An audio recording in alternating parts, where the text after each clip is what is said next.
For those of you watching this video, I have no doubt that naturally healing eczema, dermatitis, psoriasis, or rosacea, even acne, is your top priority. Those of us on this journey know exactly how hard it is to accomplish fully healthy skin and keep it that way for life. Every single detail of your healing plan matters. Customizing the diet, doing the right gentle cleansing and detoxification practices, and overhauling your lifestyle so you can holistically be a healthy person and get your skin to where you want it to be and keep it there. Customizing the diet, ridding the body of toxins and inflammation, and creating an overall lifestyle that is conducive to having healthy skin is an absolute must. For many of you guys out there though, who are doing everything that you need to do to heal your skin, you sometimes are still falling short and you have no clue why. It's a mystery. Could there be a hidden trigger, something that you're missing that's right under your nose, holding you back from healthy skin, that once you fix can actually be the link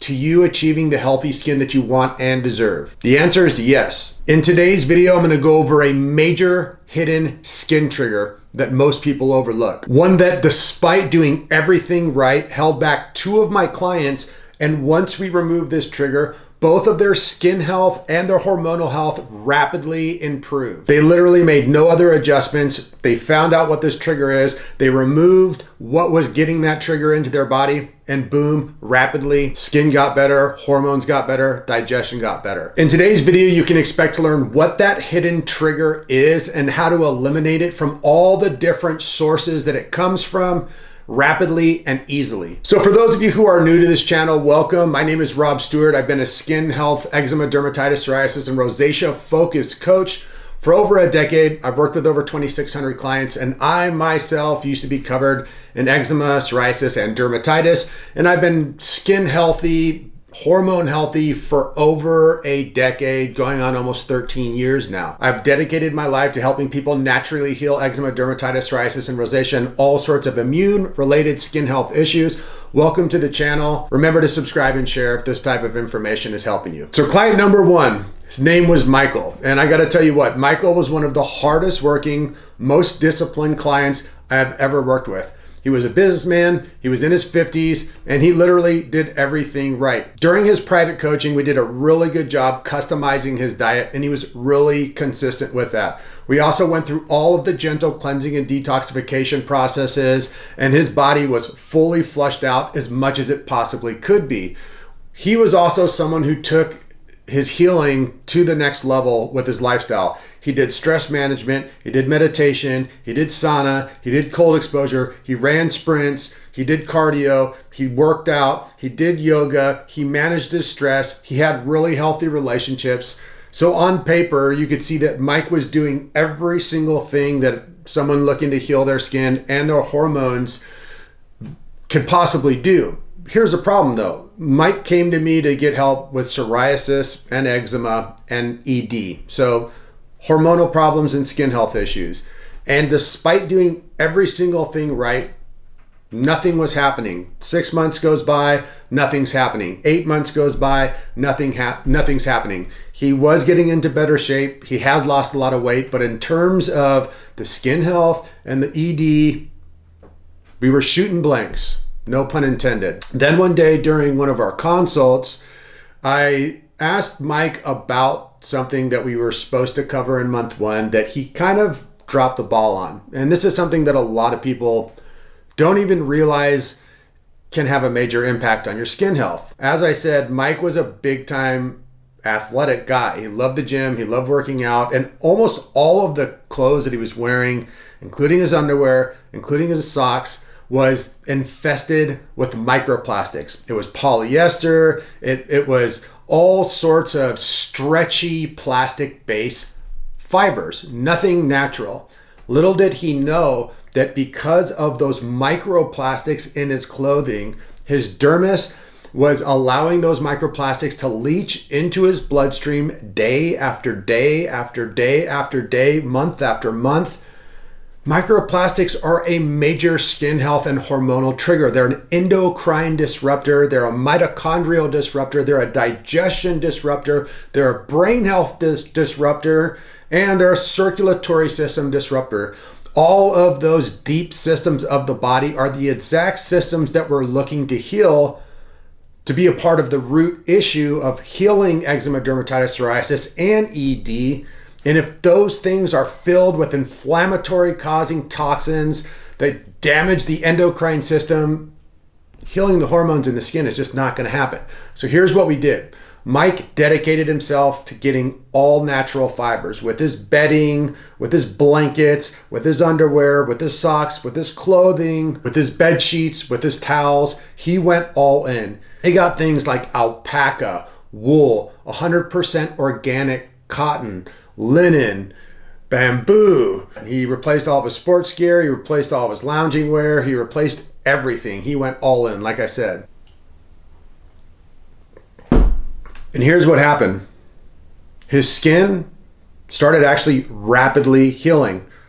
From month to month, things were getting better and better and better on a linear fashion. His ED, after taking those microplastics out of his bloodstream, within 60 days, he was like a 20-year-old horny guy again.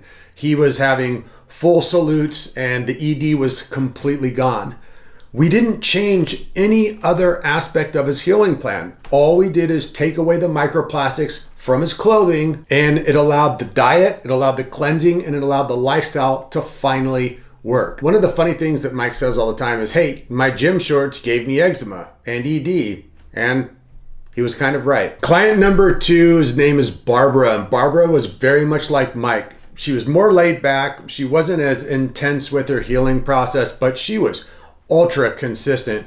She had the best customized diet. She never cheated on. She enjoyed the food that she was eating. She had a little garden and a little kind of like farm, a tiny little farm where she shared with the community that she could get like squash and just cucumbers and all sorts of things like mint and rosemary. So she was really into the natural, healthy diet. We customized it. It was fantastic for her. It was helping her biomarkers. She, again, like Mike, did all of the cleansing and detoxification practices that you need to do to be able to heal. And she was someone who was a really good communicator and a really good community builder. So her support system was on point. The 3 major factors, lifestyle, cleansing, and customizing the diet, were on point for Barbara. But Barbara's skin could not and would not budge. Her eczema on her face and on her back and on her sternum was just severe. And after 7 to 8 months of doing the program in the right way, we do expect there to be some symptomatic relief. The biomarkers should improve every month, but the symptoms within 6 to 7 months should also be improving, and they just weren't. They were completely stagnant, and it was kind of like, what the heck is going on? Then while having a Zoom session with Barbara, one day I noticed that her kitchen in the background had a bunch of cutting boards, and all the cutting boards were plastic. And I was like, Barbara, are you using plastic cutting boards? And she's like, yeah. She kind of turned around and she went and kind of rifled through her kitchen, and she was like, yeah, I'm using plastic cutting boards, and I'm making food for all sorts of people all the time, and I make all of my food at home. Little did she know it, but Barbara, every time she was using those plastic cutting boards to make her really healthy food, was infusing microplastics into her food. Again, microplastics are a major endocrine disruptor, and having them in your food and ingesting them directly into your body is going to hold every single thing back. Like Mike, because Barbara was so committed, we instantly were like, okay, your kitchen needs to become plastic free. So she replaced her utensils. She got high quality wood cutting boards, and that was the only thing that she changed up. She just removed plastic from her kitchen and stopped ingesting microplastics on an every single day basis. And guess what happened to Barbara? I'm sure you can guess it. Rapidly, within a month and a half, her skin went from being completely unmanageable to completely healthy. So because she had the basic foundation, the customized diet, the cleansing and detoxification practices, and the lifestyle dialed in, once we removed that hidden endocrine disrupting microplastic trigger, things started to go rapidly. And I'm talking rapidly in the right direction with their skin health. I've seen this happen many times with many clients. These 2 people are not like weird cases. The moral of both of those stories is that for many people, You can do everything right, and if you just can't make progress, you have to get into the nitty-gritty details and looking at all aspects of your life, your clothing, your Tupperware, your dishes, your cutting boards, the things that you carry your drinks in.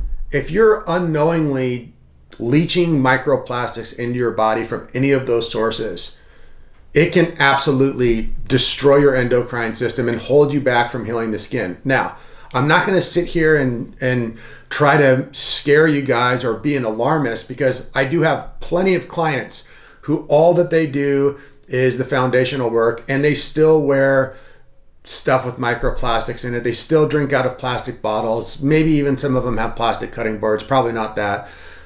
But they have the ability to heal. But the reason I'm making this video is for those of you guys who are really stuck.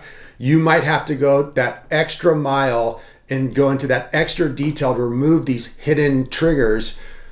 When you do, for many people, it makes a huge difference. I've already hit on it in this video quite a bit already, but I want to go over some specific things that can cause your body to get the microplastics inside of it. Things that are in your kitchen, things in your clothing, all of that. Before I do though, I want to reason with you guys, or not reason with you guys, but have a chat with you guys about flare-ups. Flare-ups during the healing process are some of the most frustrating things to deal with. Having your skin flared up and itchy and oozy and itching yourself to sleep and waking up in the middle of the night with bloody sheets and just being inflamed and hot and miserable. Trust me, I know how bad it is. I used to suffer from it all the time, but I did come up with a bunch of very practical little things that made flare-ups for me go by way easier. I use them with my clients, and this does make flare-ups go away way faster. And it's something that can also speed up the healing process. What I'm talking about is this free little flare-up guide that I created for you guys. There's no strings attached. It's down in the description box. You can click on it. It's a little ebook. It's a gift for you guys just so that you guys can have something to take home and something to rely on so that when you're having a major flare-up, you can make it go by way faster. Anyway, give it a look. It's in the description box, free flare-up guide. Okay, so let's get down to some specific trigger microplastic endocrine disrupting BS things that are in your world. Number one, I've already covered this, is cutting boards should be wood. Cooking utensils, like your spatulas and all that, should either be wood or bamboo or stainless steel. No rubbery BS, no plasticky BS. Tupperware should be glass, non-plastic. Generally, knives and forks are stainless steel. You can also find ones that are made of bamboo, which are really dope, but you definitely want to avoid plastic spoons, knives, forks, and sporks. Dishes are easy. They're generally glass or ceramic or stainless steel. You can even find bamboo and wood type of dishes. As far as clothing goes, I think to be conservative, if you don't want to go all the way and change your entire life, I understand, can be somewhat expensive and annoying. But as far as your socks and your underwears go, those things are pressing up against your genitals, and the bottoms of your feet are extraordinarily absorbent. Bare minimum, you probably want to have all natural fiber socks, all natural fiber underwear, and all natural fiber bed sheets, blankets, and pillows, because you are pressed up against those things all the time.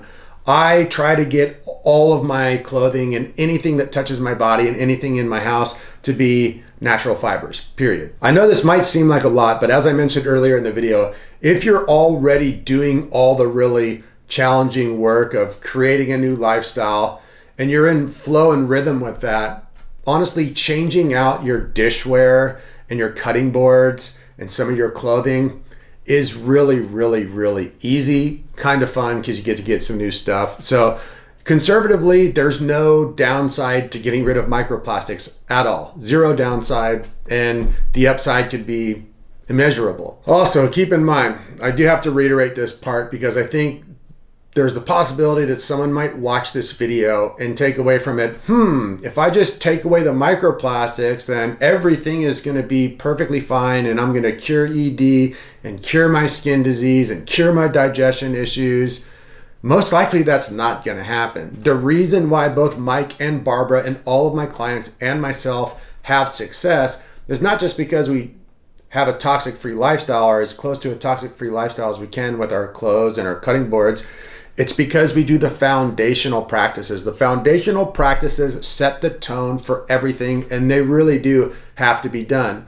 But don't get overwhelmed, don't get alarmed. Customizing the diet might seem like this impossible thing. How do you even do it? What does that even mean? But once you get it, it's delicious, it's easy, and you can stay consistent with it really, really, really easily. And it's going to take you a long ways. Cleansing and detoxification is just like everything else. Once you learn it, it's very simple, very easy, and it actually makes you feel really good.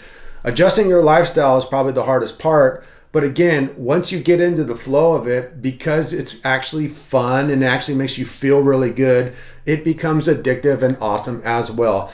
If you need help, if you don't understand any of these aspects of healing, check out my YouTube channel. I have tons of videos covering all of these topics. Also, if you want help implementing, you want a game plan to follow, go down in the description box. I have an online course that's absolutely amazing. I have the free flare-up guide that's down there. It's absolutely amazing. And I do offer private one-on-one coaching to get you set up for success.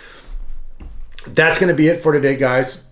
Again, thanks for watching. Leave your comments and questions down below. Remember to subscribe, remember to share. Much love, and I'll be back with many more videos really soon. Peace.